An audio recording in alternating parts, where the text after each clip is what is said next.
दोस्तों, UPSC prelims के लिए अब कुछ ही दिन बचे हैं और जो सबसे ज़्यादा कंफ्यूज करने वाला सब्जेक्ट होता है वो होता है इकोनॉमिक्स। कभी इन्फ्लेशन के साथ कंफ्यूजन होते हैं, कभी डिफ्लेशन के साथ कंफ्यूजन होते हैं, कभी डिफ्लेशन इन्फ्लेशन में क्या फ़र्क है, कभी जीडीपी फैक्टर कॉस्ट और जीवीए फैक्टर कॉस्ट क्या होता है। अगर जिनको ये नहीं पता तो आज ये सब डाउट क्लियर भी हो जाएगा, और जिनको पता है वो कमेंट करके जरूर बता देना कि जीडीपी कॉस्ट फैक्टर और जीवीए कॉस्ट फैक्टर में फ़र्क क्या है, बेसिक डिफरेंस क्या है। ठीक है, तो चलिए इसी के साथ हम स्टार्ट करते हैं। हमारा माइंड मैप का ये सीरीज है और हमारे टेलीग्राम पे ये प्रोवाइड किया था। लेकिन बस एक रिक्वेस्ट है, अगर आपको ये वीडियो अच्छा लगता है तो जरूर इसको लाइक और सब्सक्राइब जरूर करना और अपने दोस्तों के बीच में शेयर करिए। बहुत बहुत हार्डवर्क के बाद ऐसी चीजें बनती है। ठीक है, चलिए इन्फ्लेशन के ऊपर बात करते हैं। तो हम सबसे पहले बात करेंगे टाइप्स ऑफ इन्फ्लेशन। तो एक इन्फ्लेशन होता है डिमांड पुल इन्फ्लेशन। तो डिमांड पुल इन्फ्लेशन क्या होता है? Occurs when a demand for a goods and services exceed the supply in the market. ठीक है, कौन से एक्सीड करती है? सप्लाई। कब एक्सीड करती है? जब आपका डिमांड होगा, डिमांड पुल करना पड़ेगा। डिमांड पुल क्या होता है? एक तरीके का एक्सपेंशनरी पॉलिसी होती है। तो इसमें क्या करती है कि गवर्नमेंट हो चुकी है या तो आरबीआई हो चुकी है कि वो ये करते हैं कि कैसे भी हम डिमांड जनरेट करें मार्केट में ताकि सप्लाई भी इंक्रीज होती रहे। बस इसी के ऊपर से पूरा काम चलता है। तो फिस्कल स्टिमुलस देती है, रूपी डिप्रिसिएशन हो जाता है और इसी के साथ लोअर इंटरेस्ट रेट भी हो जाता है। अब उसके बाद आता है cost push inflation. Cost put inflation, push inflation मतलब क्या होता है? Driven by the increase in a cost of production result in a form of higher price. ठीक है, तो ये क्या हो जाता है कि इंक्रीज होता है कॉस्ट का जो प्रोडक्शन है, जिसके वजह से वो हायर प्राइस में आता है। फॉर एग्जाम्पल के लिए कि आज एक सेव मिल रहा था 10 रुपए में, कल यही एक सेव मिलेगा 100 रुपए में। ये क्या हो गया? कॉस्ट पुश है। आपने कॉस्ट पुश किया। तो ये कब होता है? जब इंक्रीजिंग इन वेज, जब किसी की सैलरी बढ़ गई। ऑब्वियसली ना, आप पहले 5,000 रुपए में कुछ खरीद रहे थे। अब आप सब फॉर एग्जाम्पल कि आप दिल्ली में रह रहे हो, 5,000 रुपए में आपको महीने का मिल रहा है, या 15,000 10,000 रुपए जो भी मिल रहा होगा। अब उस 5,000 में आप अपनी लिमिटेड रिसोर्सेज रखे हो, वही पैसा आपका इंक्रीज हो जाएगा तो आप ज्यादा खर्चा करोगे, तो ज्यादा चीजें बाय करोगे। तो ऐसे बहुत सारे लोग बाय करेंगे, तो जिसके वजह से कॉस्ट पुश हो जाने लग जाता है कि एक तरीके से कॉस्ट की प्राइस बढ़ने लग जाती है एक एक पर्टिकुलर प्रोडक्ट की। तो ये सप्लाई के ऊपर से डिमांड करता है। ठीक है, तो ये इंक्रीज और वेज के ऊपर से डिपेंड ही होता है। दूसरा चलता है supply chain disruption. Supply chain disruption होने के लिए सबसे बहुत बड़े बड़े रीजन है, जैसे कि वॉर हो गया या कोई कोविड आ गया था, जैसे कि ऐसे बहुत सारे रीजन थे जिसके वजह से होता है। तो when supply rise and demand stay the same और इंक्रीज द प्राइस राइज। ठीक है, अब डिमांड सेम है। मैं बोल रहा हूँ कि आज के टाइम पे अभी क्या चल रहा है? गर्मी चल रहा है। तो आपने एडवर्टाइज देखा है कि बहुत सारे एडवर्टाइज में गर्मी के प्रोडक्ट बिकते, जैसे रसना हो गया या तो ग्लूकोन डी हो गया वगैरह वगैरह। ऐसे बहुत सारे एडवर्टाइज आपके सामने देखने मिल जाएंगे, या तो कोई कोल्ड ड्रिंक देखने मिल जाएगा। क्यों देखने मिल जाएगा? कि जिस टाइम पे जिस चीज की डिमांड है, अगर उस टाइम पे उस चीज को बेचा जाता है तो उससे सप्लाई इंक्रीज होता है, प्रोडक्शन इंक्रीज होता है, इंप्लॉयमेंट जनरेट होता है और साथ ही में इन्फ्लेशन पे कंट्रोल करने में मदद भी मिलती है और इन्फ्लेशन भी बढ़ता है। तो क्या इन्फ्लेशन बढ़ना अच्छा होता है? ऑब्वियसली इन्फ्लेशन बढ़ना अच्छा होता है, मगर बहुत ज्यादा बढ़ना अच्छा नहीं होता है। ठीक है, क्लियर हो गया? इम्पोर्टेंट इन्फ्लेशन क्या होता है? जब हम भी इम्पोर्ट करते हैं कोई भी कंट्री से, तो हो सकता है कि उस टाइम पे हमारी करेंसी डेप्रिशिएट हो जाए। एक डेप्रिशिएट होता है और एक होता है डेप्रिशिएशन होता है। डेप्रिशिएट होना और एक होता है डिक्रीज होना।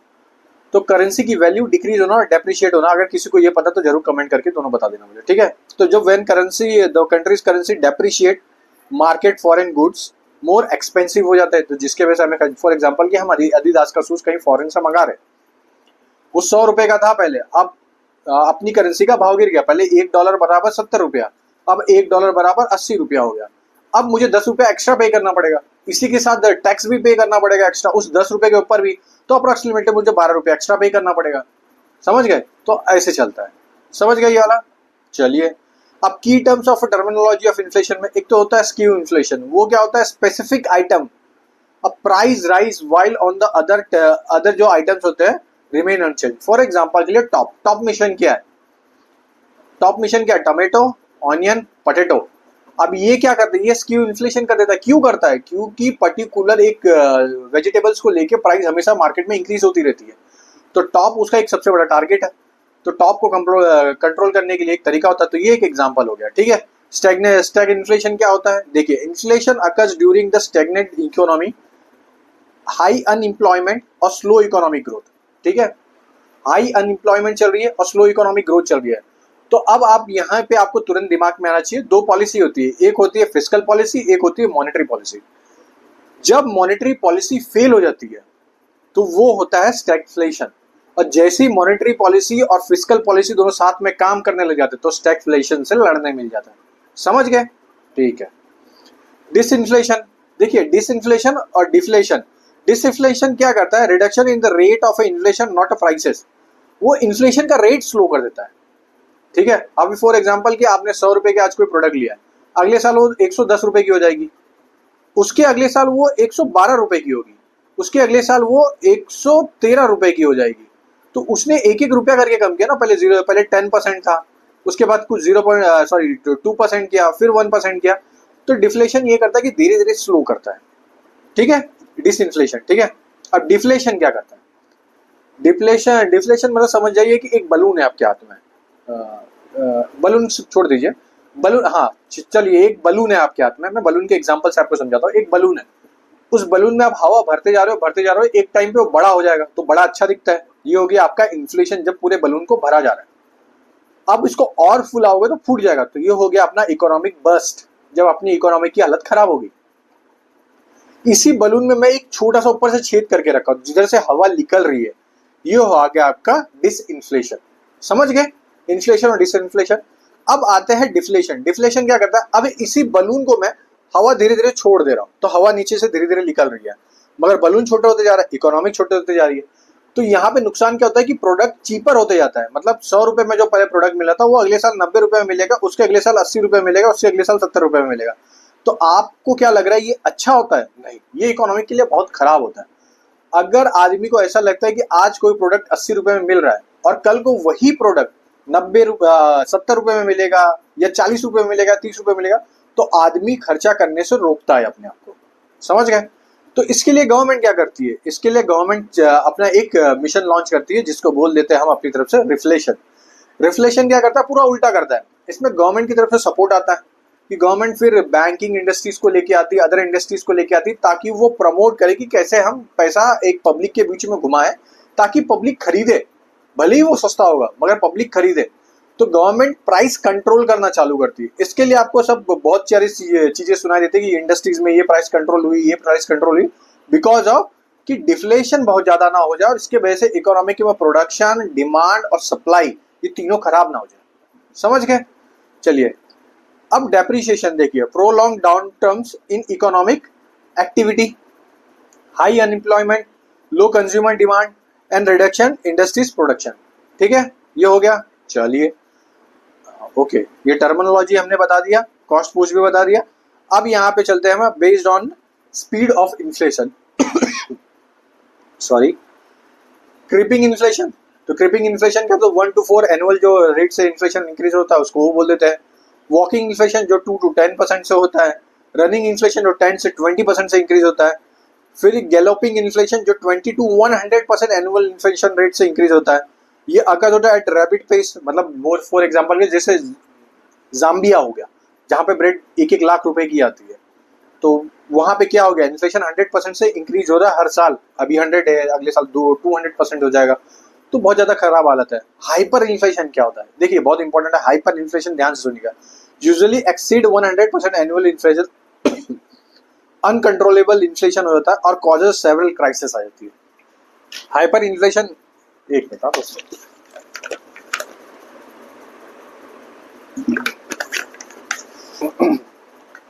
हाइपर इन्फ्लेशन क्या काम कर देता है? कोई एक कंट्री है वहां पे इन्फ्लेशन तो बढ़ ही रहा है, अनएम्प्लॉयमेंट भी बढ़ रहा है, इसी के साथ क्या हो जाता है कि अनकंट्रोलेबल इन्फ्लेशन होती है। अब गवर्नमेंट के पास पावर ही नहीं बची कंट्रोल करने के लिए। पहले गैलोपिंग इन्फ्लेशन में क्या था? गवर्नमेंट कंट्रोल कर सकती थी, यहाँ पे कोई गवर्नमेंट कंट्रोल ही नहीं कर सकती। तो गवर्नमेंट क्या स्टेप लेती है? अपनी मॉनेटरी पॉलिसी, मतलब आरबीआई और गवर्नमेंट क्या स्टेप, फिस्कल पॉलिसी और मॉनेटरी पॉलिसी को क्या करती है? टाइट करती है। इसका एक क्लासिक एग्जांपल है, अभी अभी आपने कुछ दिन पहले द हिंदू में पढ़ा होगा कि आरबीआई ने अपने जो मॉनेटरी पॉलिसी थी उसको टाइट किया था, जिसके वजह से आज हमारे फूड इन्फ्लेशन काफी कम हुए थे। ये क्लासिक एग्जांपल है इसका, अगर आपने जो भी द हिंदू पढ़ा होगा कुछ दिन पहले। ठीक है, ये आपको अब इन्फ्लेशन वाला समझ में आ गया। अब चलते हैं नेशनल इनकम अकाउंटिंग में। ठीक है, तो नेशनल इनकम अकाउंटिंग में सबसे पहला आता है जीडीपी एट फैक्टर कॉस्ट। तो जीडीपी एट फैक्टर कॉस्ट और एक होता है जीडीपी एट मार्केट प्राइस। ठीक है, तो जीडीपी एट फैक्टर कॉस्ट में क्या होता है? तो गुड्स एंड सर्विसेज जहां से प्रोडक्शन हुआ है और जहां तक पूरे मार्केट में आ रहा है, तो पूरी चीज को काउंट करते हैं। उसमें रेंट हो सकता है, लेबर कॉस्ट हो सकता है, कोई अदर एक्टिविटी होती है, तो जो पूरा जो ऐड होगा वो लास्ट में जो उसके अंदर आ जाएगा, ये हो जाएगा आपका जीडीपी एट फैक्टर कॉस्ट। ठीक है, तो अब जीडीपी एट फैक्टर कॉस्ट में क्या होता है, GDP at market price minus indirect tax होता है। और जीडीपी मार्केट प्राइस क्या होता है, तो ये है C plus I plus G plus X minus M. X minus M बोले तो एक्सपोर्ट माइनस इंपोर्ट। सी से कंजम्पशन कर रहे हैं, आई से इन्वेस्टमेंट किया जाता है, और जी से गवर्नमेंट एक्सपेंडिचर होता है। ठीक है, तो इस तरीके से पूरा वर्क करता है। देखिए, मैं डिटेल में भी बताने का मेरे पास टाइम नहीं है और ना आपके पास टाइम है, तो मैं अभी सिर्फ आपको ऊपर ऊपर से एक चीजें बताते जा रहा हूँ, मगर बस आप ध्यान से कान लगा के अच्छे से सुनोगे ना तो आपको पता चल जाएगा। ठीक है, तो क्या समझ में आया, जीडीपी मार्केट प्राइस में क्या होता है, कंजम्पशन क्या हो रहा है पूरे मार्केट में, इन्वेस्टमेंट क्या हो रहा है, गवर्नमेंट एक्सपेंडिचर क्या चल रहा है, एक्सपोर्ट इंपोर्ट क्या चल रहा है। तो ये पूरी इकोनॉमिक्स को कवर करता है। कौन कौन से तरीके से आपने जो खरीदा, जो किसी ने इन्वेस्टमेंट किया, और गवर्नमेंट का एक्सपेंडिचर क्या गया, और एक्सपोर्ट माइनस इंपोर्ट क्या चल रहा है। दूसरी तरफ जीडीपी एट फैक्टर कॉस्ट में क्या होता है कि आप पूरा प्रोडक्शन की जो पूरी लाइन होती है, कि मैंने एक लैंड खरीदा है, एक कोई वर्कर उधर वो काम कर रहा है, वगैरह वगैरह सब चीजें काम कर रहे हैं, तो उस सबको ऐड करके जो लास्ट में प्राइस निकलती है, ये आपका हो गया जीडीपी एट फैक्टर कॉस्ट। समझ गए। अब जीवीए एट फैक्टर कॉस्ट क्या होता है, जीवीए, अब जो जीवीए होता है माने sorry, GVA eight factor cost में सबसे पहले जो इंपॉर्टेंट जो चीजें होती है ना, वो होती है आपकी जीडीपी के अंदर रोल करती है। देखिए, अब जीडीपी और जीवीए फैक्टर कॉस्ट में जो सबसे पहली जो चीजें होती है, जो सबसे ज्यादा डिस्टर्बेंस क्रिएट करती है, वो है हमारा कि जीवीए फैक्टर कॉस्ट और जीडीपी फैक्टर कॉस्ट। ठीक है, अब ये दोनों दोनों फोकस सबसे पहले क्या करता है, कॉस्ट प्रोडक्शन पे। ठीक है, तो इनका कॉस्ट प्रोडक्शन पे सबसे पहला फोकस रहता है। तो GVL looks at the value added at each stage. ठीक है, हर एक ईच स्टेज पे वो प्रोडक्शन को देखता रहेगा एज अ इंडिविजुअल प्रोड्यूसर और सेक्टर को। ठीक है, लेकिन जीडीपी वहीं पे अलग करता है, ये ईच स्टेज तो नहीं देखता, ये सीधा एक बार में फाइनल गुड्स को देखता है। तो जीवीए का क्या हो सकता है, तो GVA factor cost is equal to GDP at market price minus net indirect tax. Simple language में GVA factor cost is equal to consumption of employment या employees plus rent plus interest plus profit, ये आपका हो गया GVA. ठीक है, तो यहाँ पे आपने जितने भी खर्चे किए थे ये आपका जीवीए में काउंट हो गया। समझ गए जीवीए क्या होता है, फैक्टर कॉस्ट, और दोनों में मैंने आपको फर्क भी बताया। ठीक है, चलिए अब आगे बढ़ते हैं। अब दूसरा है कि एनडीपी, नेट डोमेस्टिक प्रोडक्ट। ठीक है, और ये मार्केट प्राइस पे, तो ये क्या होता है, नेट डोमेस्टिक, ये तो जीडीपी हो गई मार्केट प्राइस पे माइनस डेप्रिसिएशन होता है। डेप्रिसिएशन क्या होता है, उसको बनाने में जो प्रोडक्शन करने के लिए जो एक्टिविटी हुई थी वो आपकी डेप्रिसिएशन में काउंट हो जाएगी। फिर एनडीपी फैक्टर कॉस्ट क्या होता है कि इसमें एनडीपी एमपी होता है, नेट प्रोडक्ट टैक्स नेट, और minus net product production tax. एक होता है प्रोडक्ट के ऊपर टैक्स, एक होता है प्रोडक्शन के ऊपर टैक्स। ठीक है, ये तो पता ही होगा प्रोडक्शन क्या होता है, प्रोडक्ट क्या होता है। नहीं पता होगा तो प्लीज कमेंट कर देना, मैं बता भी दूंगा, लेकिन इतने बड़े लेक्चर को कवर करना थोड़ा रहता है टाइम कंज्यूमिंग। आप देख सकते हो कैसा मैप है ये। ठीक है, तो मैं हर चीज बारीक से नहीं बता सकता, और बारीक से बताना तो 1 जून से आइएगा। जितना डीप में बताऊंगा उतने अच्छे से कोई नहीं बता पाएगा। ठीक है, जीएनपी एट फैक्टर कॉस्ट के ऊपर चलते हैं। GNP market price minus net product taxes minus net production tax. NNP eight market price पे क्या होता है कि GNP gross national market price minus depreciation,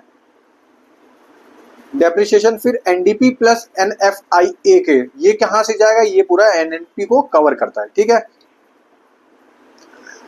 अब GVA market price is equal to GDP market price होता है। हाँ होता है, बस कुछ मेजर चेंजेस होते हैं। जीवीए क्या करता है, आपका value added tax, value added activity करता है। जीडीपी यहाँ पे फाइनल प्राइस के ऊपर करता है, बस इतना ही फर्क है।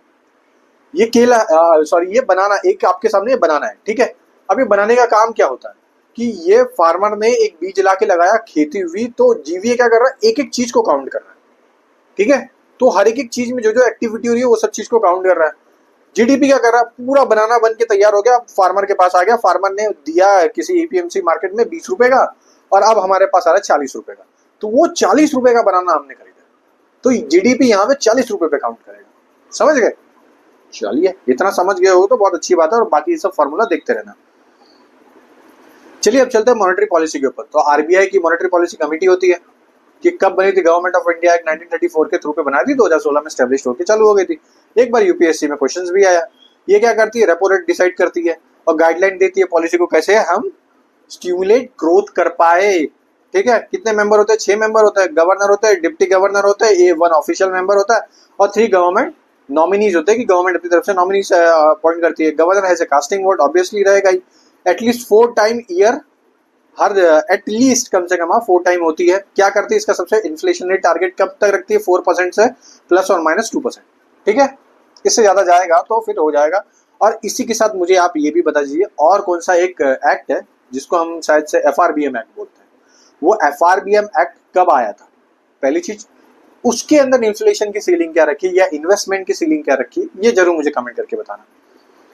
चलिए अब चलते हैं हम क्लासिफिकेशन मॉनेटरी पॉलिसी के ऊपर। तो 2 होती है, एक एक्सपेंशनरी होती है, एक्सपैंड करती है, दूसरी होती है कॉन्टेक्शनरी। यहाँ पे दोनों के नाम से आपको समझ, एक एक्सपैंड करने का काम होता है और एक कॉन्टेक्शनरी, मतलब एकदम कॉन्ट्रास्ट करती है। तो कैसे होता है, एक्सपैंड कब होगा, जब रिड्यूस होगा इंटरेस्ट रेट, इंजेक्ट होगा लिक्विडिटी। अब लिक्विडिटी इंजेक्ट कैसे हो सकता है, गवर्नमेंट सिक्योरिटी को सेल करना, बाय करना। जब आरबीआई बाय कर लेती, खरीद लेती तो पैसा डालती है मार्केट में। Increase aggregate demand, aggregate demand बढ़ाना चालू कर देते हैं, कोई एक्टिविटी ज्यादा होने, प्रोडक्शन अच्छे से होने लग जाता है, तो उस तरीके से होने लग जाता है। और हॉकिश पॉलिसी क्या होती है, हॉकिश क्या होती है कि उठाने वाली चीज है। तो increase in interest rate, interest rate जैसे उठाया जाता है इंटरेस्ट रेट, तो उससे क्या होता है कि आप खर्चा कम करना चालू कर देते हो, आप बहुत सारी जगह पर रिस्ट्रिक्शन लगना चालू होता है। फिर एब्जॉर्ब एक्सेस लिक्विडिटी, ऑब्वियसली जब गवर्नमेंट सेल करेगी अपना, मतलब जब भी गवर्नमेंट सेल करेगी तो पैसा मार्केट से उठाएगी, गवर्नमेंट सिक्योरिटी जाएगा, मार्केट में कम पैसा बचेगा। ठीक है, curve aggregate demand, aggregate demand को कर्व कर दिया जाएगा। ठीक है, चलिए अब मॉनेटरी पॉलिसी के कुछ इंस्ट्रूमेंट होते हैं, SLR, CRR, फिर उसके बाद होता है हमारा bank rate, fine tuning, LAF corridor और SDR रेट, MSF, फिर reserve repo rate, RRR, repo rate. ठीक है, चलिए कुछ कुछ चीजों के ऊपर बात कर रहे थे। SLR क्या होता है, स्ट्रेटेजरी लिक्विडिटी रेशियो। ठीक है, अब ये क्या करता है, ये जितनी भी कंपनी होती है, बड़ी बड़ी कंपनी होगी, बड़ी बड़ी बैंक होती है, उन पे यहाँ गवर्नमेंट सिक्योरिटी अपनी पूरे कैश में गवर्नमेंट सिक्योरिटी और गोल्ड ये सब स्टोर करने के लिए बोलती है एज ए लिक्विड फॉर्म में। लिक्विड फॉर्म क्या होता है, कैश हो गया अपने पास, कुछ रखना है, गोल्ड कुछ रखना है, गवर्नमेंट सिक्योरिटी रखना है। कल को कोई बैंक का हेयर कट होने लगेगा तो एटलीस्ट उनके पास इतनी मिनिमम नीड तो होनी चाहिए जिससे अगर कल को कुछ होने लगा तो वो पैसा अपनी तरफ से दे पाए, बस। CR क्या होता है, cash reserve ratio, average daily balance that banks require to maintain as a percentage of NDTL। ठीक है, चलिए तो कुछ तो बैलेंस रखना पड़ेगा। अब कल को 100 पब्लिक उठ के आ गया कि भाई मेरा 500 रुपया दो, अब बैंक बोलेगा भाई मेरे पास तो है नहीं, मैंने कहीं और इन्वेस्ट कर दिया, तो उसके लिए CRR बना के रखा है। ठीक है, मेन लिक्विडिटी मैनेजमेंट टूल्स क्या होते हैं, 14 डेज टर्म रेपो और reverse repo option operation to maintain a cycle of एक वे एंड मीन्स करके होता है। अब वो क्या करते हैं कि जब भी बैलेंस खराब होता है किसी भी बैंक का तो वहां पे उसकी एक्टिविटी चालू होती है और वे एंड मीन्स के ऊपर काम होता है। इसके बारे में हम अभी आगे डिटेल में बात करेंगे। रिवर्स रेपो का थोड़ा थोड़ा वैसा ही काम होता है कि फॉर एग्जाम्पल के लिए कि रेपो रेट क्या करता है, interest rate at which bank provide liquidity to LAF participant against collateral. हो सकता है वो कोलेटरल बैंक किसी को कंपनी को दे, हो सकता है वो RBI को ही दे, हो सकता है किसी और को दे, हो सकता है वो RBI से ले, ऐसे ऐसे चीजें होती है। तो रेपो रेट ये होता है। रिवर्स रेपो रेट क्या होता है, interest eight which central bank absorb liquidity. अब सेंट्रल बैंक, स्टेट बैंक या कोई भी दूसरी बैंक होती है जिससे पैसा खींचना चालू करेगा, वो बोलेगा भाई मेरे को अब जरूरत है, तू दे दे मुझको पैसा। तो गवर्नमेंट तो इसमें क्या करती है, जो पहले गवर्नमेंट सिक्योरिटी सेल की थी इनको, अब वही गवर्नमेंट सिक्योरिटी खरीदना चालू कर देती है। ठीक है, समझ गए। चलिए MSF के ऊपर चलते हैं। MSF क्या है, ये है कि पेंटल रेट है, bank borrower overnight basic of RBI। ठीक है, ओवरनाइट पैसा लग जाता है कभी कभार बैंक को, तो RBI से बाय कर सकती है। SDF रेट भी वही होता है, rate at which bank accept the uncollateralised deposit on overnight basis. तो गवर्नमेंट बैंक RBI गारंटी लेती है कोई भी बैंक का कि आप दे दीजिए इनको, मैं इनकी गारंटी लेता हूँ, कल को कुछ होगा तो मैं पेमेंट कर दूंगा। ठीक है, अब चलते हैं कुछ क्वांटिटेटिव टूल्स के ऊपर। एज इट इज याद कर लीजिए, sterilisation, open market operation, repurchase agreement repo, reverse repo, फिर उसके बाद MSSS, फिर ऑपरेशन ट्विस्ट। ये सबके नाम ऐसे याद कर लीजिए, हो जाता है कभी कभार क्वांटिटेटिव टूल्स करके बोल देगा, आरबीएस क्वांटिटेटिव टूल्स, फिर उसमें फॉलोइंग 1 2 3 बोलेगा, उसमें 1 2 में एक ये देगा स्टेरलाइजेशन देगा, ओपन मार्केट ऑपरेशन, रीपर्चेस, ऐसे करके लिख देगा और आप कंफ्यूज हो गए भाई ये तो मैंने कहीं सुना ही नहीं, तो मैंने यहाँ पे बता दिया है, यहाँ पे इनके बारे में लिखा भी है, आप जाके देख भी लेना। ऑपरेशन ट्विस्ट के बारे में बस मैं बता देता हूँ। ऑपरेशन ट्विस्ट क्या करता है, RBI short term government bonds, ठीक है, आरबीआई सेल करता है शॉर्ट टर्म गवर्नमेंट बॉन्ड्स को, फिर उसके बाद क्या करता है, use those fund to buy a long term government security, फिर उसी फंड से क्या करता है कि लॉन्ग टर्म सिक्योरिटी बॉन्ड्स को खरीदने लग जाता है।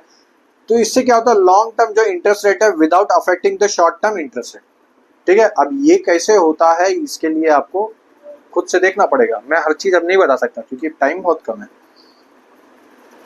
चलिए आगे, चलिए अब इसके बाद चलते हैं हमारा डेब्ट मार्केट इंस्ट्रूमेंट, ठीक है। तो अब ये क्या होता है डेब्ट मार्केट इंस्ट्रूमेंट, डेब्ट क्या होता है, सबसे पहले तो ये आपको पता होना चाहिए, जिनको नहीं पता है भाई बहुत बहुत बेकार हालत चल रही है आपकी। बेस्ड ऑन इन्फ्लेशन प्रोटेक्शन, तो कैपिटल इंडेक्स बॉन्ड होता है, दूसरा होता है इन्फ्लेशन इंडेक्स बॉन्ड, और तीसरा होता है bond with call put option, ठीक है। अब इसके पहले बॉन्ड क्या होता है, बॉन्ड क्या होता है, एक loan that is secured by the physical assets has a lower interest rate compare to debenture, ठीक है। तो बॉन्ड क्या होता है, ये लोन होता है एक तरीके का लेने का, जब आप कोई कोलेटरल रखते हो कोई भी चीजों का, बस वो थोड़ा लो इंटरेस्ट रेट पे होता है, समझ में आ गया बॉन्ड से।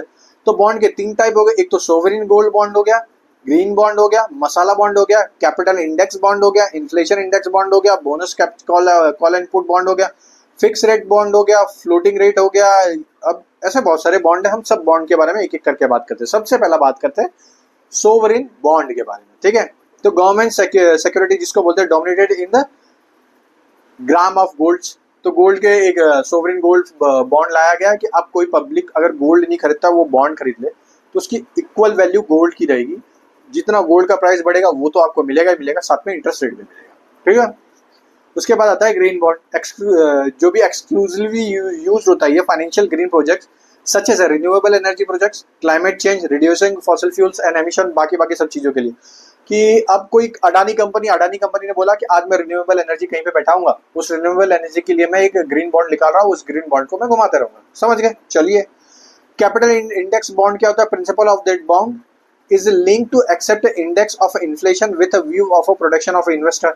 अब कैपिटल इंडेक्स जैसे कि आपको समझ में आ गया, कैपिटल कोई चीज है वहां पे उसको प्रोटेक्शन प्रोवाइड करने के लिए एज ए इन्वेस्टर, ताकि वहां पे आके सिक्योर कर पाए, तो एक बॉन्ड एक ट्रीट साइन होती है दोनों कंपनी के बीच में, उस कंपनी को उस ट्रीट को बोल देते हैं कैपिटल इंडेक्स बॉन्ड, ठीक है। इन्फ्लेशन इंडेक्स बॉन्ड क्या होता है, bonds where both interest and principal are the protected against the inflation index, ठीक है। Bond with call put option, call put option ना पता हो तो जो भी शेयर मार्केट में इंट्राडे या ट्रेडिंग करता है तो उसको पता होगा कॉल और पुट ऑप्शन क्या होता है, ठीक है। इशू है optional of buy back, call बोलते हैं जिसको बाय बैक करना, और investor have the option sell मतलब पुट करना to a bond before the maturity of date.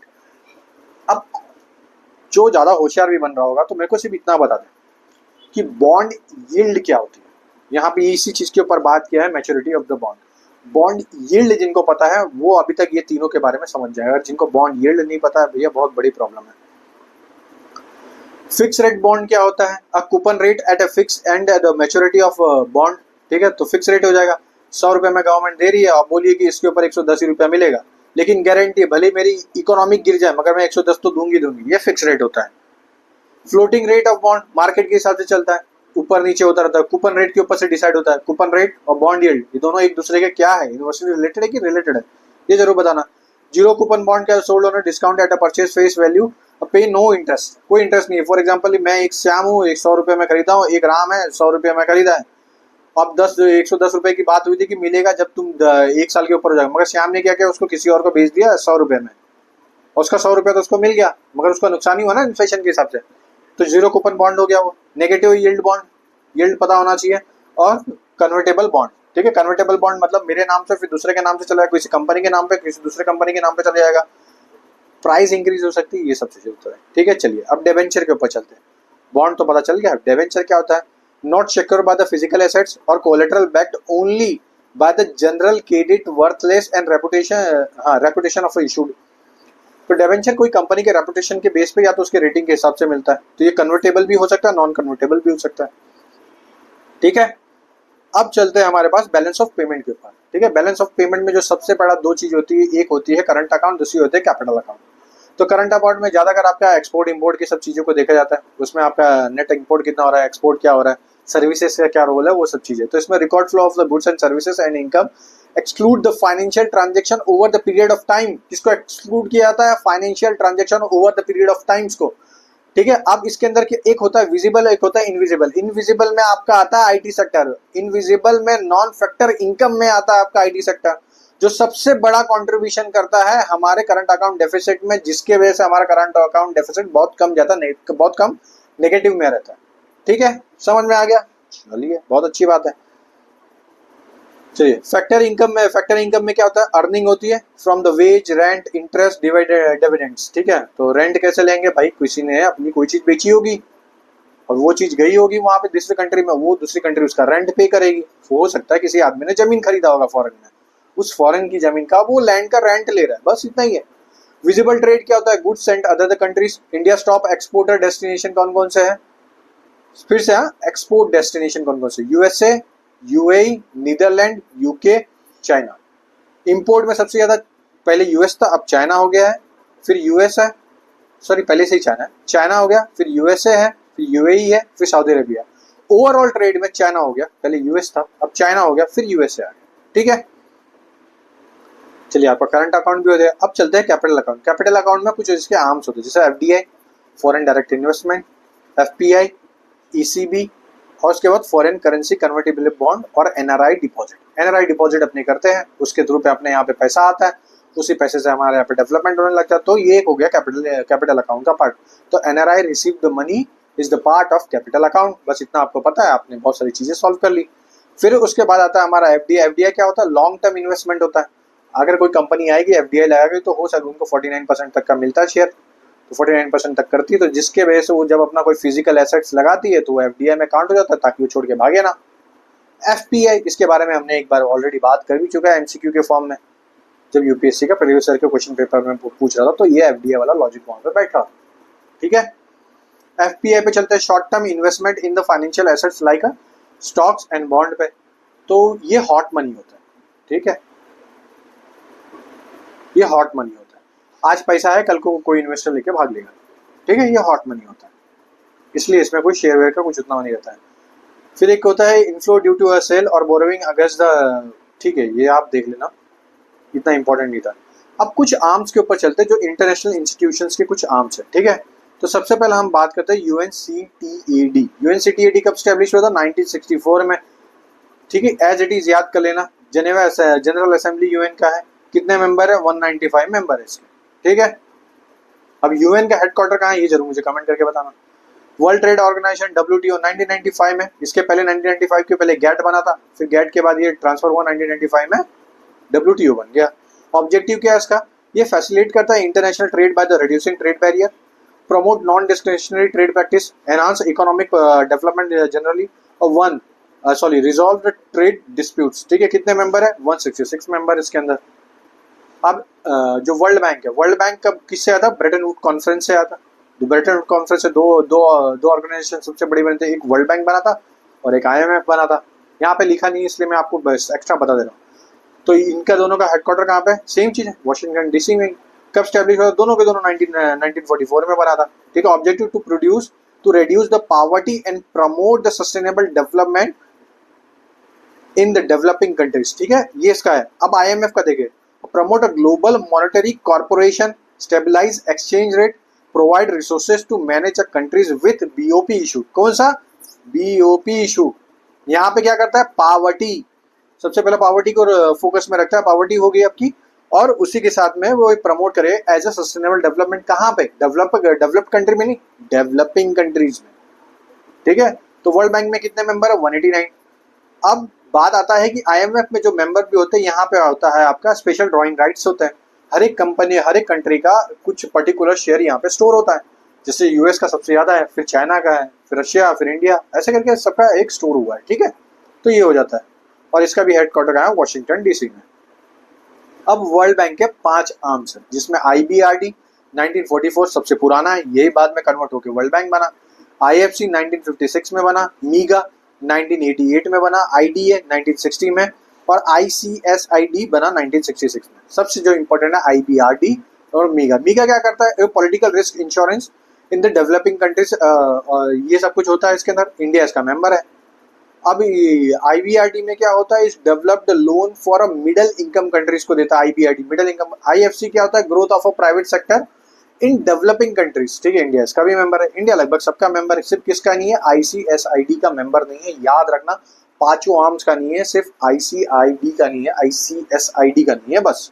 ठीक है, 1966 में स्टैब्लिश हुआ था। ये क्या करता है?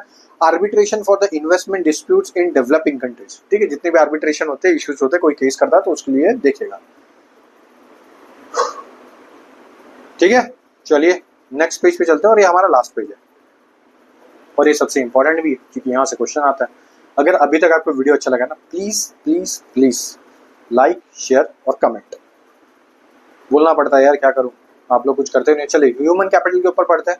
तो ह्यूमन कैपिटल में एक सबसे बड़ा रोल जो करता है आजकल के टाइम पे, गिग इकोनॉमी। गिग इकोनॉमी क्या होता है? A person who participate or perform in a work outside of a traditional employ or employer employ relation is a gig worker. जैसे कि जोमेटो वाले हो गए, उबर वाले हो गए, वो क्या है? गिग वर्कर है, एज ए स्टेज वर्कर है। ठीक है, अब ह्यूमन कैपिटल आपको पता ही होगा। Human capital as a human कब कैपिटल बनता है? जब उसकी कोई वैल्यू होती है। कैसे वैल्यू हो सकती है? स्किल के थ्रू पे। स्किल कैसे आ सकता है? एजुकेशन के थ्रू पे। एजुकेशन कैसे आ सकता है? Investment through the infrastructure. Infrastructure में किसमें? स्कूल में करना। तो इससे क्या होता है? आपका ह्यूमन कैपिटल इंक्रीज होता है। ठीक है, तो जैसे कि हमारे इंडिया का ही एक CEO गूगल का है, तो एज ए ह्यूमन कैपिटल है अपना, तो इंडिया का ह्यूमन कैपिटल काफी अच्छा ग्रोथ कर रहा है। समझ गए? चलिए अब यहाँ पे हम चलते हैं, थोड़ा थोड़ा ब्रॉड, थोड़ा सोचने की कोशिश करते हैं। अब इस ह्यूमन कैपिटल में एक होता है फिजिकल कैपिटल और ह्यूमन कैपिटल। फिजिकल कैपिटल मैंने अभी आपको बता दिया, जो टेंजिबल ओनरशिप होती है, कैन बी अब्रॉड और सोल्ड ट्रांसफर्ड हो सकता है based on the expected return and technical knowledge जिसको होती है। और human capital has intangible ownership होती है, रेसिडुअल, मतलब आप भाई आपने ज्ञान दिया है किसी को, वो किसी के पास भी जाके और किसी के लिए भी हो सकता है। और इसका सबसे बड़ा बात होता है कि ये लॉन्ग टर्म होता है, जैसे एजुकेशन हो गया, हेल्थ हो गया, ये क्या है? ये ह्यूमन कैपिटल है। फिजिकल कैपिटल कैसे हो जाता है? टेंजिबल एसेट्स होते हैं, कंप्यूटर हो गया, उसके सॉफ्टवेयर हो गया, वो सब क्या है? ये टेंजिबल एसेट्स है। इस ह्यूमन कैपिटल में सबसे बड़ा इशू करता है वो होता है अनएम्प्लॉयमेंट। अब अनएम्प्लॉयमेंट के टाइप्स होते हैं। ठीक है, जो ओपन अनएम्प्लॉयमेंट क्या होता है? Seeking activity but unable to find, मतलब अब वो चाहता है कि कुछ करे लेकिन कोई चीज एक्टिविटी करने के लिए मिल ही नहीं रहा है। हो सकता है बहुत पढ़ा लिखा हो और उसके लिए कोई एक्टिविटी मिल ही नहीं पा रही है, तो ओपन अनएम्प्लॉयमेंट हो गया। डिसगाइज्ड अनएम्प्लॉयमेंट का excessive reliance on one sector decreases productivity.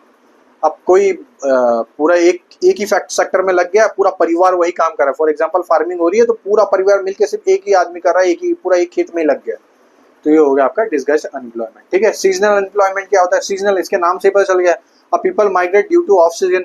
अभी कुछ आएंगे शहर से, आएंगे एग्रीकल्चर में एक्टिविटी करेंगे, फिर एग्रीकल्चर में एक्टिविटी करने के बाद फिर चले जाएंगे शहर में, फिर वहां पे काम करने लग जाएंगे। ये हो गया सीजनल अनएम्प्लॉयमेंट। साइक्लिकल अनएम्प्लॉयमेंट क्या होता है?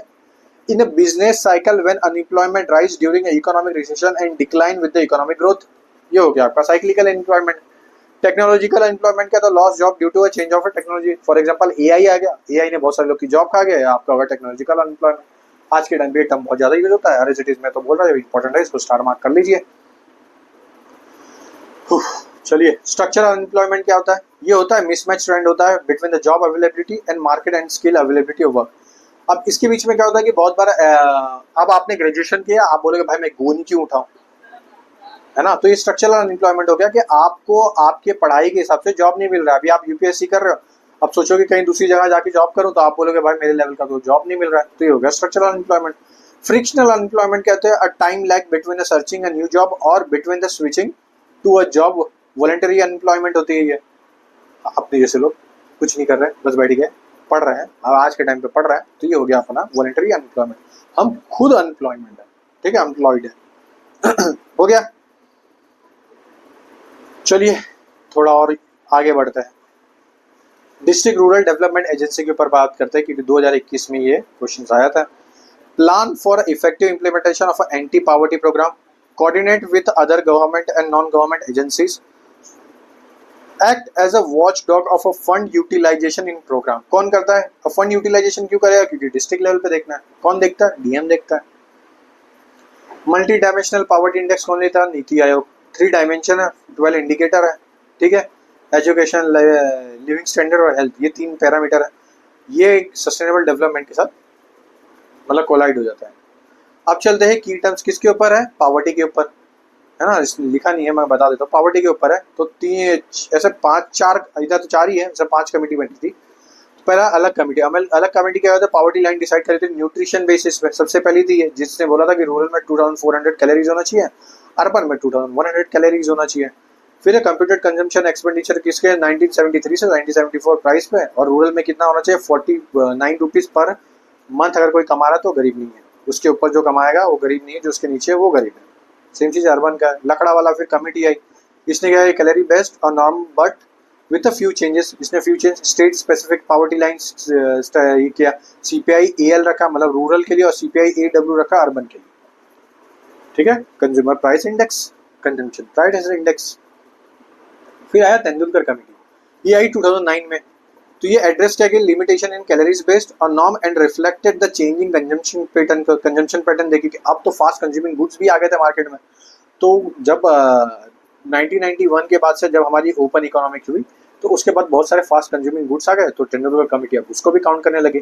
फिर आया लास्ट में रंगराजन कमेटी। रंगराजन कमेटी ने क्या बताया कि इन्होंने बताया poverty estimation along with the inflationary lines, international lines के हिसाब से चलेंगे हम।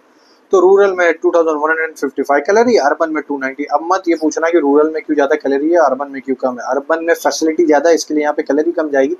रूरल में फैसिलिटी कम है, इसके लिए वहाँ पे कैलोरी ज़्यादा जाएगी, ठीक है। तो 927 पर कैपिटा मंथ है, 1407 ये पर कैपिटा मंथ है। $1 करके ऐसे है क्या वर्ल्ड बैंक का, अब तो बढ़ा दिया है $1.2 करके। जो इतना कमा रहा है DD के हिसाब से वो अपना अब पॉवर्टी है, ऐसा इंटरनेशनल स्टैंडर्ड है, ठीक है। चलिए अब कुछ इंपॉर्टेंट इंडेक्स के ऊपर चल रहे थे। सबसे पहला इंडस्ट्रियल पॉलिसी रेजोल्यूशन के ऊपर बात करते हैं, जो 1956 का है। इसके पहले 1948 वाले में फर्स्ट इंडस्ट्रियल पॉलिसी कब आई थी, 1948 में। याद रखना एज इट इज, ईयर याद रखना। जो UPPCS वाला देख रहा है उस वो भी जरूरी है, ईयर तो जरूर याद रखना, ठीक है। मिक्स्ड इकोनॉमिक मॉडल लाया गया था। इसके साथ क्या कहते हैं, स्ट्रेटेजिक इंडस्ट्रीज में ये गवर्नमेंट की मोनोपोली हो गई थी, और इसी के साथ में ये मोनोपोली के स्ट्रेटेजिक इन्वेस्टमेंट मतलब बोले थे जितने आर्म्स बनाने हैं, ऑटोमिक एनर्जी हो गई, ऑटोमिक पावर्स हो गए, ये सब में स्ट्रेटेजिक इन्वेस्टमेंट मोनोपोली है गवर्नमेंट की। फिर 1956 में इंडस्ट्रियल पॉलिसी रेजोल्यूशन आया, जिसमें शेड्यूल A, B, C रखा गया। 17 गवर्नमेंट हो गए, स्टेट गवर्नमेंट 12 हो गई, और 10 में अलाउ किया प्राइवेट कंपनीज को। ये आया हमारे पास 1956 में। तो 1956 ये रहा, और 1944 के बाद से ये आगे बढ़ा। US के मतलब जब ओपन हो गई इकोनॉमिक तो उस हिसाब से चल रहा। तो इसका मेजर आउटकम ये था कि हम IMF और IBRD के एज अ मेंबर भी बने, और वहाँ पे हमारा इन्वेस्टमेंट भी हुआ, ठीक है। तो टाइप्स ऑफ पब्लिक एंटरप्राइजेस कौन कौन सी होती है, देखो मिनी रत्ना होता है, नवरत्ना होता है, महारत्ना होता है, ठीक है। तो mini Ratna criteria profit for 3 years continuously, net profit क्या 30 करोड़ है, तो ये हो जाएगा 3 साल तक के लिए। तो नेट प्रॉफिट होना चाहिए, प्रॉफिट नहीं नेट प्रॉफिट 30 करोड़, तो हो गया आपका मिनी रत्ना। नवरत्ना, अब मिनी रत्ना में 2 होता है, मैं अभी बता दे रहा हूँ। एक होता है सेक्शन A, एक होता है सेक्शन B। तो ये दोनों में थोड़ा थोड़ा बस फर्क है। अब जिसको मिनी रत्ना मिल गया उसको नवरत्ना मिलेगा। PSU that have scored excellent or very good in mini Ratna status, तो एक्सेस बोला था सेक्शन A और B, वहाँ पे जितना अच्छा स्टेटस मिलेगा। और उसके साथ ही साथ उसका क्या होता है, मेमोरेंडम ऑफ अंडरस्टैंडिंग रेटिंग जो होती है 3 out of 5 होती है ईयर्स के लिए, तो 60 और मोर होती है 6 इंडिकेटर में, तो वो अच्छी होती है। तो नवरत्ना मेनली उस कंपनी के स्टेटस के हिसाब से मिलता है। अब महारत्ना में क्राइटेरिया है, ठीक है। क्या क्राइटेरिया, नेट वर्थ होनी चाहिए 15,000 करोड़ में होनी चाहिए 3 साल तक। एवरेज टर्नओवर होना चाहिए 25,000 करोड़ में 3 years तक, और ऑपरेटिंग प्रॉफिट होनी चाहिए 5,000 करोड़ 3 years तक, ठीक है। इतना तो होना चाहिए, ये तीनों फुलफिल होना चाहिए, ऐसा नहीं कि एक ही फुलफिल हो, बता दे रहा हूँ पहले ही। अब MSME को देख लेते हैं। MSME में क्या होता है, माइक्रो एंटरप्राइजेस क्या है, investment limit 1 crore, turnover limit 5 crore. Small enterprises में क्या होती है, इन्वेस्टमेंट लिमिट 10 करोड़ और टर्नआउट कितना है 50 करोड़। मीडियम एंटरप्राइजेस में क्या होगा, 50 करोड़ उसका इन्वेस्टमेंट है और 250 करोड़ टर्नओवर लिमिट है, ठीक है। जो वो देखता होगा ना शार्क टैंक, उनको पता होगा मैं क्या बोलूँ। नेशनल लॉजिस्टिक पॉलिसीज में चलते हैं। Aim to make India a global holistic hub by reducing the logistic cost for a recent 14% off for 10% in future, ठीक है। नेशनल लॉजिस्टिक पॉलिसीज क्या क्या करती है, रिड्यूस लॉजिस्टिक कॉस्ट जो भी आप इंपोर्ट कर रहे हैं एक्सपोर्ट कर रहे हो उसका कॉस्ट कम करने की कोशिश करेगी। स्ट्रेंथिंग इंफ्रास्ट्रक्चर, और अच्छा इंफ्रास्ट्रक्चर, सागरमाला जैसे प्रोजेक्ट बड़े बड़े लाएगी। प्रोवाइडिंग मल्टी मॉडल ट्रांसपोर्ट लाएगी, मल्टी मॉडल ट्रांसपोर्ट, रोड को भी कनेक्ट करेगी, शिपयार्ड को भी कनेक्ट करेगी, एयर रूट को भी कनेक्ट करेगी। इंट्रोड्यूस डिजिटल प्लेटफॉर्म, हर एक डिजिटल वे एंड मीन्स का बिल्स बनाने चालू कर देगी, online registration single window system चालू कर देगी। तो ये आपकी नेशनल लॉजिस्टिक पॉलिसी में ऐड किया गया था। स्पेशल इकोनॉमिक जोन कब आया था? 2005 में स्पेशल इकोनॉमिक जोन एक्ट लाया गया था। ये स्पेशली चाइना से इंस्पायर हुआ ये मॉडल था। चाइना अपने यहाँ पे करता है, संघाई उंघाई जैसे इलाके में वहाँ पे किया भी है। Aim to attract a boosting export and attracting a foreign investment. तो अट्रैक्ट करने के लिए है कि हमने इतनी अच्छी चीज़ें बनाई है, देखिए यहाँ पे रोड है, सिक्योरिटी है, इंटरनेट फैसिलिटी अच्छी है, अदर डिजिटल एक्टिविटी अच्छी है, तो वो सब भी हो जाता है। एरिया रिक्वायर 10 to 1000 हेक्टेयर तक होता है, ठीक है। ये एरिया जरूर याद रखना, पूछ सकता है एज इट इज, डायरेक्ट उठा के। नीम्स के ऊपर चलते, नीम्स क्या था? ये invested under the national manufacturing policy 2011 में इंट्रोड्यूस हो गई थी। Large industrial township focus on providing best infrastructure and business environment. तो सेज और इसमें ये दोनों में यही फर्क है कि ये जो मॉडल है ये हमारे इंडिया का खुद का था, और यहाँ पे बात हुई थी कि हम बड़े बड़े इंडस्ट्रीज को, मतलब शेज एक छोटा सा पार्ट है और ये नीम्स जो एक बड़ा सा पार्ट है। तो ये 5000 हेक्टेयर तक को कवर करेगा, 1000 से 5000 तक कवर करेगा, ठीक है। इंडस्ट्रियल पॉलिसीज के बारे में अभी हमने बात कर लिया है। इसी के साथ आपका ये, हाँ, परचेसिंग मैनेजमेंट इंडेक्स भी देख लेते हैं। पब्लिश कौन करती है? यहाँ पे गलत लिखा है, मगर ठीक है, देख लिया। Doesn't track actual production, cover only 500 private companies, ठीक है। इंडेक्स और इंडस्ट्रियल प्रोडक्शन में कौन करती है? एनएसएसओ करती है। ये क्या करती है? ट्रैक करती है एक्चुअली प्रोडक्शन जितने भी हो रहे हैं। फिर इसी के साथ प्राइवेट पीएसयूज करती है। परचेसिंग पावर इंडेक्स कौन करता है? ये जरूर मुझे कमेंट करके बता देना, ठीक है दोस्तों। तो दोस्तों, हाँ, खत्म दोस्तों, अभी के लिए बस इतना ही था। एक मिनट, हाँ, तो दोस्तों अभी के लिए इतना ही था। तो मैंने अभी आपको सब कुछ पढ़ा दिया। अब एक इन्वायरमेंट का बचा, मैं वो भी कर दूंगा। क्यों? क्योंकि मैंने पी करके बोला था, अनाउंस किया था, और उसमें पी कर में पॉलिटी हो गया, इकोनॉमिक हो गया, अब आपका एक बचा है इन्वायरमेंट। उसका मैं वीडियो आपको बहुत जल्दी ही प्रोवाइड भी करना हूँ, ठीक है दोस्तों। अगर आपको अभी तक वीडियो अच्छा लगा तो लाइक और शेयर और सब्सक्राइब जरूर करना प्लीज़ दोस्तों, करो, बहुत हार्ड वर्क लगता है ऐसे पीडीएफ बनाने में, ठीक है दोस्तों। चलिए, जय हिंद दोस्तों।